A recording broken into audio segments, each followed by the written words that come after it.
when people talk about cloud migration, they can think of two things. They can think of, we've got our own internal network and we've got data there, and what we do is we outsource that data and the infrastructure to a cloud service provider. And that has many advantages in that the cloud service provider has standardized offerings, they take over the management. Another way of doing that is actually having an internal private cloud where you create a cloud yourself using the same kind of infrastructure that an Amazon or Azure or a Google would do, but you actually run it internally.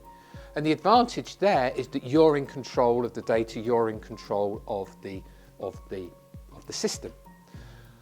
But really you want a combination of the two. You want the control and the privacy of a private cloud, but you want the scale and the management ability and the ability to extend across the entire planet of a public cloud. So what Confidencial allows you to do is encrypt your data on the public cloud, but have the same security guarantees as if it was on the private cloud, because the data is encrypted, but you can still, only the important bits of the data are encrypted, but you can still process it on the public cloud using public cloud tools.